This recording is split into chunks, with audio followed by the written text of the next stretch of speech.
नमस्कार दोस्तों, target with PS Parihar channel में आपका स्वागत है। सुबह के इस वीडियो में ऐसी सूचनाएं होती हैं जो विभिन्न समाचार पत्रों पर छाई हुई होती हैं और विद्यार्थियों के लिए आवश्यक होती हैं। तो आइए शुरू करते हैं और देख लेते हैं कि आज के समाचार पत्रों में ऐसी कौन कौन सी सूचनाएं हैं। तो वीडियो को जल्दी से लाइक कर दें, शेयर कर दें।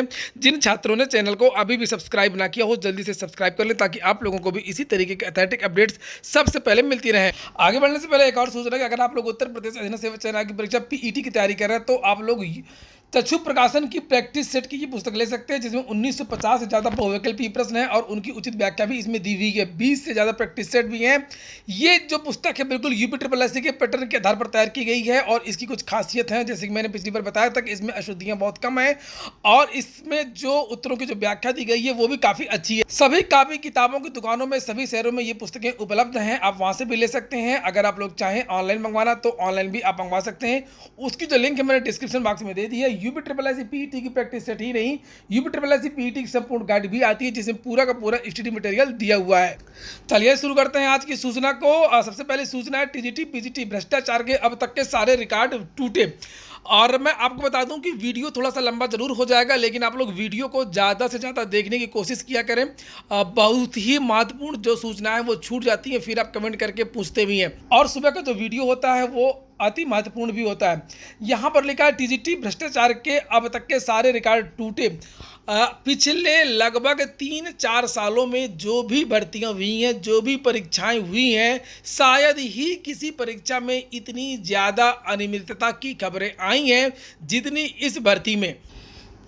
शनिवार को तो धांधली हुई ही थी, उसके बारे में तो ऑलरेडी बहुत सारे समाचार पत्रों के माध्यम से जानकारी दी गई थी और यहाँ रविवार की परीक्षा के बारे में भी जानकारी दी गई थी कि उत्तर प्रदेश के बहुत सारे जिलों में फर्जी विद्यार्थी पकड़े गए हैं, ब्लूटूथ डिवाइसेस पकड़ी गई हैं और मिलती जुलती बिल्कुल सही जो पर्चियाँ हैं वो मिली हैं, जिसमें विद्यार्थियों के पास फेक ओएमआर था, जिसमें जो क्वेश्चन का जो आंसर था उसमें स्पष्ट रूप से दिया हुआ था। और इसका जो कक्ष शिक्षक हैं उन्होंने भी बताया कि जो पर्ची मिली है वो सही है। यहाँ पर देखिए टीजीटी परीक्षा में एक और सालवर गिरोह का भंडाफोड़, महिला समेत 10 गिरफ्तार, बिहार से बुलाए गए थे सालवर, सबकी निगाहें इस परीक्षा में थी। अब विद्यार्थियों का ये कहना है कि आखिरकार इसके बारे में चयन बोर्ड को सोचना चाहिए और सरकार को भी सोचना चाहिए कि इस परीक्षा में जो धांधली है वो किस तरीके से रुक सकती है। बहुत बड़ा सपना होता है विद्यार्थियों का इस भर्ती के लिए। पर्टिकुलर विद्यार्थी एक ही भर्ती की जब तैयारी करता है, केवल टीजीटी की तैयारी करता है 10 साल से, और जब ऐसी बातें सुनता है तो उसका मन टूट जाता है। तो इसके बारे में चयन बोर्ड को मैंने, जैसे कल की वीडियो में मैंने बताया, शाम की वीडियो में मैंने बताया कि इसमें धांधली केवल इस वजह से ज़्यादा हुई है, ज़्यादा लोगों की हिम्मत पड़ी है। अलग अलग राज्यों से भी लोग यहाँ पर सेंध मारने के लिए आए थे, क्योंकि परीक्षा कक्ष में ना तो जैमर था, ना बायोमेट्रिक हाजिरी थी। छोटे छोटे जिलों में परीक्षा केंद्र बनाए गए थे, यहाँ तक कि मेटल डिटेक्टर भी नहीं था। ना मेटल डिटेक्टर ना होने की वजह से बहुत सारे जो छात्र और छात्राएं हैं वो पहुँच गई थी ब्लूटूथ डिवाइस लेकर के। अभी जौनपुर के बारे में बहुत सारी सूचनाएं आई थी कि वहां पर महिला एक जो हेयर बैंड होता है उसमें एक डिवाइस लगाई हुई थी और उसमें आवाज़ें आ रही थी, तो कक्ष निरीक्षिका ने उसको पकड़ लिया और तलाश है कि ये पूरा गैंग कौन सा है। कल रविवार की बात है कि प्रयागराज की जो जीआईसी इंटर कॉलेज है, जीआईसी में एक और महिला छात्रा पकड़ी गई और उसके साथ में उसके जीजा वगैरह भी पकड़े गए, वो भी ब्लूटूथ डिवाइस से नकल कर रही थी। ब्लूटूथ डिवाइसेस बहुत ज़्यादा पकड़ी गई हैं इस बार। तो ये चयन बोर्ड ने आखिरकार क्यों नहीं सोचा, या चयन बोर्ड ये देखिए लिखा है टीजीटी 2021 परीक्षा में सालवर गिरोह पकड़े जाने का सिलसिला रविवार को भी जारी रहा। कीटगंज में महिला समेत 10 सालवर गिरोह के 10 सदस्य पकड़े गए और यह सभी बिहार के रहने वाले थे, जिन्हें परीक्षा में मूल अभ्यर्थियों की जगह बैठना था। हालांकि इससे पहले वे पुलिस के हाथे चढ़ गए और इनके कब्जे से इलेक्ट्रॉनिक डिवाइस की बात मैं लगातार कर रहा हूं कि सबसे ज़्यादा जो धांधली इस समय हो रही है वो इलेक्ट्रॉनिक डिवाइस है। परीक्षा का जो पैटर्न है, जो धांधली का जो पैटर्न है वो भी उसी तरीके से बदल रहा है जिस तरीके से पैटर्न बदलता है। पहले तो सालवर पेपर गिरोह से होता था, उसके बाद परीक्षा केंद्रों से सामूहिक नकल की जाने लगी, मैनेजमेंट से मिलकर के ड्यूटी लगवा करके सब कुछ मैनेज करके, और उसके बाद में अब इलेक्ट्रॉनिक जो डिवाइस है उससे बहुत ज़्यादा नकलें होती हैं। यहाँ पर लिखा ब्लूटूथ ईयरबड के साथ प्रवेश पत्र समेत अन्य दस्तावेज बरामद हुए हैं। कीटगंज पुलिस को मिली सूचना की नेता नगर पार्क के साथ सालवर गिरोह के सदस्य मौजूद हैं और जिस पर वहां पहुंचकर 10 लोगों को पकड़ा गया। तलाशी में प्रत्येक के पास में electronic SIM device, Bluetooth earbud के अलावा 13 अभ्यर्थियों के प्रवेश पत्र की छाया प्रति मिली है, 14 जाली आधार कार्ड मिले हैं, 18,300 नगद बरामद हुआ, थाने लाकर पूछताछ की गई तो पता चला कि सभी बिहार के रहने वाले अलग अलग जिलों के हैं। कभी भी सरगना को कभी भी नहीं पकड़ा जाएगा, जो होना था बस हो चुका परीक्षा केंद्र के बाहर से। तो सरगना जो बड़े रैकेट हैं उसके बारे में सरकार को सोचना चाहिए, स्पेशल टीम बना करके गहराई तक पूछताछ की जानी चाहिए, ताकि भी बार बार केएल पटेल का जो नाम है वो हर बार क्यों आता है। पिछली भर्ती में भी केएल पटेल का नाम आया था और टीजीटी की भर्ती में भी केएल पटेल का नाम आया। इस तरीके की केवल केएल पटेल ही नहीं है, कम से कम 50 गैंग हैं। यहाँ पर देखिए लिखा, पकड़े गए लोगों में से 2 कीटगंज स्थित केएल काटजू से भी पकड़े गए दूसरी की जगह, जबकि अन्य जिले में अलग अलग परीक्षा केंद्रों में शामिल था। और यहाँ पर और भी बहुत सारे लोगों के नाम लिखे हैं देखिए जिनकी गिरफ्तारियाँ हुई हैं, ये सब पूरा का पूरा नाम लिखा हुआ है। और सोराव का है सरगना, तलाश की जा रही है, ये देखिए ये लिखा हुआ है कीटगंज पुलिस, और 50,000, ये देखिए बहुत सारी जो है यहाँ पर बातें लिखी हुई हैं। ये देखिए दूसरा समाचार पत्र जिसमें लिखा, मास्क व कान में डिवाइस लगाकर नकल कर रही थी छात्रा। टीजीटी परीक्षा के दौरान छात्रा सीमा नकल करते पकड़ी गई और उसने मास्क में सिम और डिवाइस लगाने के साथ ही कान के अंदर भी छोटे छोटे उपकरण लगा रखे थे। चूंकि महिलाओं की जल्दी कोई तलाशी लेता नहीं है और उसका ये बेजा जो है फ़ायदा उठाती हैं बहुत ज़्यादा। आजकल तो आप लोग देख ही रहे हैं कि किस तरीके से फ़ायदा उठाया जा रहा है। अभ्यर्थी के साल्वर गैंग से जुड़े होने की आशंका जताई जा रही है। मामला राजकीय बालिका इंटर कॉलेज परीक्षा केंद्र का है। केंद्र पर दूसरी पाली की परीक्षा खत्म होने वाली थी, तभी कक्ष निरीक्षक को एक अभ्यर्थी के कान में के पास सिग्नल की छोटी सी लाइट चमकती नजर आई। कक्ष निरीक्षक ने मास्क हटवाया तो डिवाइस मिल गई। अभ्यर्थी ने डबल मास्क लगा रखा था जिसके बीच में सिम के साथ में डिवाइस लगी पाई गई। दोनों कान के बीच भी चुंबकीय डिवाइस मिली जिसे डॉक्टर की मदद से निकाला गया। तो और प्रयागराज और अयोध्या में साल्वर गैंग 24 गिरफ्तार। ये सब बातें रविवार को पूरे समाचार पत्र भरे पड़े हैं, प्रत्येक जिले के बारे में ऐसी सूचनाएं मिल रही हैं। मुझे तो लगता है इस पूरी की पूरी परीक्षा को स्थगित करा करके दोबारा परीक्षा करवाई जानी चाहिए सुचितापूर्ण, जिसमें मेटल डिटेक्टर भी गेट के पास ही लगवाया जाए और परीक्षा कक्ष में भी एक एक विद्यार्थी को मेटल डिटेक्टर से चेक किया जाए डिवाइस, और उसके साथ में बायोमेट्रिक उपस्थिति जो है हाजिरी ली जाए विद्यार्थियों की।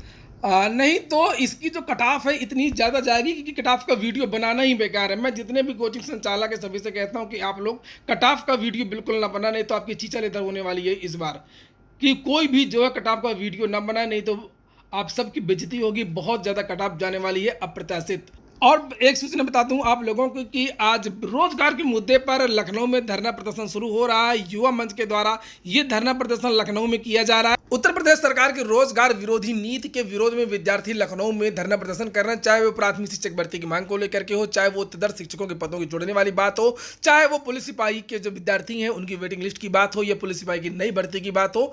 तो जितनी भी मुद्दे हैं सभी मुद्दों को लेकर के आज जो है प्रदर्शन शुरू हो रहा है। इसके लिए देख रहे हैं आप लोग, ये रात की से ही तस्वीरें आनी शुरू हो गई थी और अलग अलग जो जिले हैं वहां से विद्यार्थी लखनऊ पहुंच रहे हैं और पहुंच चुके हैं।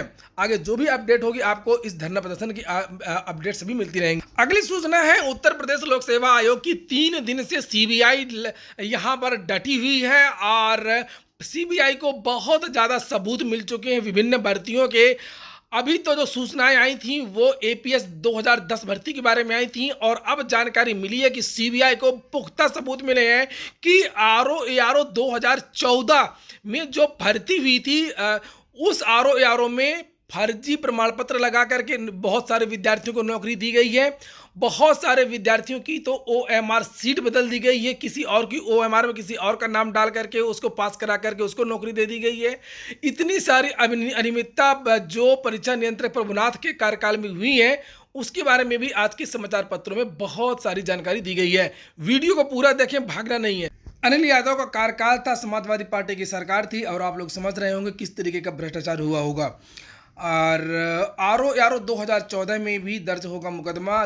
तीसरे दिन भी सीबीआई ने आयोग में की जांच।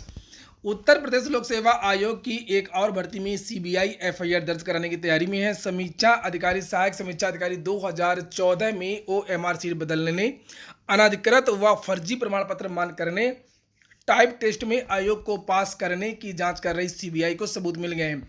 सीबीआई ने इसकी प्रारंभिक जांच 2 साल पहले शुरू कर दी थी। इस भर्ती का परिणाम आयोग ने 28 नवंबर 2016 को घोषित किया था। इसमें 426 पदों पर चयन हुआ था। सर्वाधिक 251 अभ्यर्थी उत्तर प्रदेश सचिवालय व समीक्षा अधिकारी के लिए चुने गए थे। पूर्व परीक्षा नियंत्रक प्रभुनाथ के कार्यकाल में हुई इस भर्ती में भी प्रतियोगी छात्रों ने अनियमितता के आरोप लगाए थे। चहेते अभ्यर्थियों की ओएमआर सीट बदलने से लेकर के ओ लेवल की जगह कंप्यूटर के दूसरे प्रमाण पत्र भी स्वीकार कर लिए गए थे। कुछ अभ्यर्थियों के तो ऐसे फर्जी कंप्यूटर प्रमाण पत्र मान्य किए गए जिन संस्थाओं का कोई अस्तित्व ही नहीं था। जिस इंस्टीट्यूट से इन्होंने पास करके कोई प्रमाण पत्र लगाया था पीजीडीसीए इत्यादि का, तो उस तरीके का कोई इंस्टीट्यूट था ही नहीं। यही नहीं कि टाइप टेस्ट में अयोग्य को मेधावी छात्रों के स्थान पर चुन लिया गया। इसमें कई बड़े नाम आने के कारण सीबीआई फूंक फूंक कर कदम रख रही है। 4 अगस्त को आईएएस अधिकारी प्रभुनाथ के खिलाफ सीबीआई मुख्यालय में एफआईआर दर्ज होने के बाद कई लोगों में खलबली मच गई है। वहीं भ्रष्टाचार के खिलाफ आवाज उठाने वाले प्रतियोगी छात्रों के हौसले बुलंद हैं। वहीं मैं आपको बता दूं कि बहुत बेहतरीन कदम है। भले ही कोई इसको बदले की भावना से काम करने के लिए कहे, लेकिन इसमें फायदा जो है वो प्रतियोगी छात्रों का है। अगर कुछ विद्यार्थियों को लगता है कि इस सरकार में भी भ्रष्टाचार हो रहा है तो इसकी भी जांच होनी चाहिए, भले ही बदले की कार्रवाई से हो। तो मैं तो ये कहता हूं कि जांच बहुत ज़रूरी है, नहीं तो अभी तक ऐसा नहीं होता था। सभी लोग मिले जुले रहते थे और सभी के काम होते थे। और ऐसी चर्चाएं हुआ करती थीं कि प्रयागराज में कि सबसे ज़्यादा जो भर्तियां हैं आरओ और लोक सेवा आयोग इत्यादि से वो समाजवादी पार्टी की सरकार में निकल रही हैं। लेकिन ये भी चर्चाएं थीं कि वो जो भर्तियां हैं वो केवल भ्रष्टाचार के लिए निकाली जा रही हैं, और यही कारण था कि लगभग सभी भर्तियों में समाजवादी पार्टी की जब सरकार थी अंदर से धांधली हुआ करती थी। जैसे कि खबरें तो आती, धांधली तो कोई नहीं रोक पाएगा किसी भी सरकार में। तो जो अंदर से धांधली होती है, यानी कि संस्थाओं के द्वारा, यानी कि ओएमआर सीट को भरा जाना या सीधे विद्यार्थी का चयन कर लेना, इस तरीके की जो धांधलियां हैं वो उस कार्यकाल में ज़्यादा हुआ करती थीं। और जांच सभी भर्तियों की होनी चाहिए, चाहे वो 69,000 शिक्षक भर्ती हो, चाहे वो टीजीटी की भर्ती हो, चाहे जो भर्ती हो, इसकी भी जांच होनी चाहिए। अगर ये जो भर्तियां हैं निरस्त होती हैं, इनमें जो माफिया हैं वो पकड़े जाते हैं, तो जो आने वाली भर्तियां होंगी उसमें सरकार भी ध्यान देगी, अधिकारी भी ध्यान देंगे कि अगर कुछ गलत करेंगे तो हम पकड़े जाएंगे। आगे यहाँ पर लिखा है कि जांच एजेंसी ने जुलाई 2020 में आरओ एआरओ 2013, पीसीएस 2013, प्रांतीय न्यायिक सेवा यानी कि पीसीएस जे 2013, मेडिकल ऑफिसर परीक्षा 2014 की प्रारंभिक जांच शुरू की थी। और बहुत सारी बातें यहाँ पर आरओ एआरओ के बारे में लिखी हैं। जांच ही नहीं, ये जो विद्यार्थी हैं जिनका चयन हो गया है, इसमें थोड़ा सा कोर्ट को भी ध्यान देना चाहिए। अगर इस तरीके के मामले आते हैं तो ये ध्यान ना दे कि इतने दिनों से नौकरी कर चुके हैं, विद्यार्थियों का क्या गलती है, इतना लंबा मामला है, अब इनको नौकरी करने दिया जाए, जो कि समानता होती है। जो गलत चयनित हैं उनको बर्खास्त कर दिया जाना चाहिए, उनको सभी भर्तियों से बाहर कर दिया जाना चाहिए, चाहे वो 2012 की भर्ती हो, चाहे वो 2010 की भर्ती हो। अगली सूचना है यूपीटीईटी की। लिखा है कि अब अक्टूबर में शिक्षक पात्रता परीक्षा कराने की तैयारी है। इसके बारे में मैंने कल रात में भी वीडियो बनाया था। लिखा टीईटी आजीवन मान्य होने से रिकॉर्ड संख्या में आ सकते हैं आवेदन। पिछले साल नहीं हो सकी थी परीक्षा, इस बार कोविड के कारण टली है। यहाँ पर लिखा कि एडेड जूनियर हाई स्कूल भर्ती की जो परीक्षा की जो तारीख है वो भी बदल दी जाएगी। 10 अक्टूबर की होने वाली जो तिथि है वो संभावित है, लेकिन अब इस तिथि में संशोधन किया जाएगा। 10 अक्टूबर को सिविल सेवा की प्रारंभिक परीक्षा है, जिसके कारण एडेड जूनियर हाई स्कूलों की शिक्षक भर्ती की संभावित परीक्षा तिथि अब बदल जाएगी। तो ये अक्टूबर के लिए कहा गया है, लेकिन अक्टूबर और नवंबर ऐसा कोई निश्चित नहीं है कि उन्होंने कह दिया तो बिल्कुल वो रामबाण हो गया। ठीक है, तो अभी ये कहा गया है कि अक्टूबर या नवंबर, तो मुझे तो लगता है कि ये जो परीक्षा है वो नवंबर तक होनी चाहिए। और अब जो इसका विज्ञापन है वो बहुत जल्द जारी होगा, इसके जो आवेदन है वो भी बहुत जल्द लिए जाएंगे। अगली सूचना है उत्तर प्रदेश अधीनस्थ सेवा चयन आयोग की यूपी ट्रिपल का की आज पीईटी की सुनवाई होनी है। सबसे पहली सूचना है यूपी ट्रिपल पीटी 9 तारीख। बहुत सारे विद्यार्थी जो आवेदन नहीं कर पाए थे उनका आज केस लगा हुआ है, और जो भी अपडेट होगी मैं आपको इस चैनल के माध्यम से दे दूंगा। अगर एडमिट कार्ड की बात करें तो बुधवार को संभावना है कि 1 या 2 दिन में, आज सोमवार है और कल शाम को भी एडमिट कार्ड जारी हो सकते हैं, या तो बुधवार या बृहस्पतिवार को जो है इसी सप्ताह पीईटी के जो एडमिट कार्ड हैं वो जारी हो जाएंगे। परीक्षा केंद्र जो है जिस जिले के जो विद्यार्थी है वो दूसरे जिले में पहुंच जाएगा, लेकिन जिस तरीके से टीजीटी की परीक्षा में धांधली की शिकायतें आई हैं, छोटे छोटे जिलों से ज़्यादा आई हैं, तो उसी की जो संभावना विद्यार्थियों ने जताई है कि कहीं इसी तरीके से जो परीक्षा जिलों को परीक्षा केंद्र बनाया गया है वो यूपी ट्रिपल में ना हो। लेकिन ऐसा मुश्किल है, चूँकि यूपी ट्रिपल एससी में बायोमेट्रिक हाज़िरी होती है, उसमें साल भर नहीं बैठ पाते हैं और फ़ोटो थंब इम्प्रेशन बहुत सारी चीज़ें होती हैं, वो उसकी आप चिंता मत करिए। और पीटी करने के बाद में नौकरी भी नहीं लग जानी है। सर्टिफिकेट के लिए कोई 12 लाख 15 लाख नहीं देगा, ना ही इतना बड़ा रिस्क लेगा। ये जो वनडे वाले एग्ज़ाम होते हैं, इसमें लोग पूरी ताकत लगा देते हैं। हाँ, परीक्षा केंद्र जो है वो जिस ज़िले का विद्यार्थी है उसको दूसरे जिला आवंटित किया जाएगा और इससे ज़्यादा मतलब भ्रष्टाचार की जो संभावना है वो थोड़ा-सा कम हो सकती है। महिलाओं को इसमें छूट मिल सकती है, महिलाओं को जो है उनको जो उनका केंद्र है जहाँ की वो रहने वाली हैं, उनको वहीं का सेंटर दिया जा सकता है, ऐसी जानकारी निकल कर के आ रही है। अगली सूचना है उत्तराखंड से लोअर पीसीएस की बम्पर भर्ती और इसका विरोध हो रहा है उत्तर प्रदेश में। उत्तर प्रदेश सरकार से भी यह मांग की जा रही है कि यही व्यवस्था अब उत्तर प्रदेश में भी लागू कर दी जाए। अभी कुछ दिन पहले मैंने एक वीडियो बनाया था जिसमें आप लोगों से मैंने बताया था कि झारखंड की सरकार ने एक नियम बनाया है अभी इसी बार शिक्षा नीति में कि वहाँ पर किसी को आवेदन करना है तो वहाँ के विद्यार्थियों को वरीयता दी जाएगी। हाई स्कूल इंटर जो है वहीं का विद्यार्थी होना चाहिए। जो मैट्रिक की परीक्षा है वो झारखंड के बोर्ड से ही पास होनी चाहिए, वही विद्यार्थी वहाँ पर आवेदन कर सकेगा और उसको प्रथम प्रेफरेंस दिया जाएगा। यही चीज़ जो है उत्तराखंड में भी लागू है और इसका जो विद्यार्थी विरोध कर रहे हैं कि अब उत्तर प्रदेश सरकार को भी इसके बारे में डिसीजन लेना चाहिए। उत्तर प्रदेश को भंडारा ना बनाया जाए। वैसे भी रोजगार के इतने कम अवसर हैं, इतने कम जो है भर्तियाँ निकलती हैं, इतनी बड़ी पॉपुलेशन है उत्तर प्रदेश में कि 20-20 लाख विद्यार्थी जो हैं एक एक भर्ती के लिए आवेदन करते हैं और ये विद्यार्थी बाहर आवेदन कर भी नहीं पाते। बड़े मुश्किल से साल 2 साल 5 साल 6 साल में एक भर्ती आती है, उसमें भी बहुत सारे राज्यों के जो विद्यार्थी हैं वो आवेदन कर देते हैं, चाहे वो दरोगा भर्ती हो, चाहे वो पीईटी हो। इस तरीके से अब यूपी ट्रिपल एससी में भी कोई नियमावली बनाई जाए जिससे विद्यार्थी जो यहाँ के विद्यार्थी हैं उनका जो हित है वो सुरक्षित हो सके। ये देखिए उत्तराखंड का जो लोअर पीसीएस का जो विज्ञापन निकला है उसमें क्या लिखा हुआ है। ये मेरे पास नोटिफिकेशन है, इसकी जो आवेदन है ये 9 तारीख से शुरू हो रहे हैं और 9 अगस्त से यानी कि आज से इसके आवेदन शुरू हो रहे हैं और 29 अगस्त इसकी लास्ट डेट है और इसमें बहुत सारी चीज़ें लिखी हैं, लेकिन मैं आपके काम की चीज़ दिखाता हूँ। पहली बात तो पद देख लीजिए। ये पद है राजस्व विभाग में नायब तहसीलदार की पोस्ट होती है। लोअर पीसीएस में नायब तहसीलदार के इसमें लगभग 35 पद हैं। उप कारापाल यानी कि डिप्टी जेलर के 27 पद हैं और भी बहुत सारे पद हैं। सप्लाई इंस्पेक्टर के 28 पद हैं। ये पूरी की पूरी लिस्ट यहाँ पर दी हुई है, लेकिन इससे आपका क्या लेना देना जब आप आवेदन ही नहीं कर सकेंगे। 1 साल की हालांकि छूट भी दी है, इसने कोरोना की वजह से उत्तर प्रदेश में वो छूट भी नहीं दी गई। विद्यार्थियों ने बहुत मांग करी है। अलग अलग पद के लिए अलग अलग योग्यताएं भी लिखी हैं। साधारण स्नातक मांगा गया है, लेकिन ये देखिए पूरी तरीके से रास्ता सभी राज्यों ने बंद कर दिया उत्तर प्रदेश को। लेकिन योगी सरकार को तो भी इसके बारे में सोचना चाहिए, लेकिन मुझे लगता नहीं है कि जो केंद्रीय पार्टियां होती हैं, जो बड़ी पार्टियां होती हैं, राष्ट्रीय पार्टियां होती हैं, वो अपने वोट बैंक के लिए ऐसा करेंगी। ये कोई क्षेत्रीय पार्टी ही कर सकती है और मुझे लगता नहीं है कि बीजेपी में ऐसी हिम्मत है। यहाँ पर देखिए लिखा है कि उत्तराखंड लोक सेवा आयोग की परिधि के अंतर्गत लोक सेवा आयोग समूह ग के पदों की भर्ती के लिए अनिवार्य वांछनीय अर्हता नियमावली 2010 के अनुसार निम्नलिखित शासन के सूचना की चीज़ें यहाँ पर लिखी हुई हैं और लिखा है कि आवेदन करने के लिए वही अभ्यर्थी पात्र होगा जिसने अपनी हाई स्कूल और इंटरमीडिएट परीक्षा अथवा इसके समकक्ष स्तर की परीक्षा उत्तराखंड राज्य में स्थित मान्यता प्राप्त संस्थानों से उत्तीर्ण की हो। बताइए ये क्या है, ये सब क्या है ये सब। ये तो देखना चाहिए ना, ये सोचना चाहिए अब उत्तर प्रदेश सरकार को, भले ही वो उत्तराखंडी है। यहाँ पर नीचे देखिए लिखा हुआ है कि मैं दिखाता हूं आपको, एक चीज़ और है यहाँ पर, केवल इतना ही नहीं है, बहुत सारी चीज़ें इन्होंने ऐसी कर दी हैं कि एक भी विद्यार्थी चाहे वहाँ से अगर हाई स्कूल इंटरमीडिएट कर भी लोगे तब भी आपको नौकरी नहीं मिलेगी।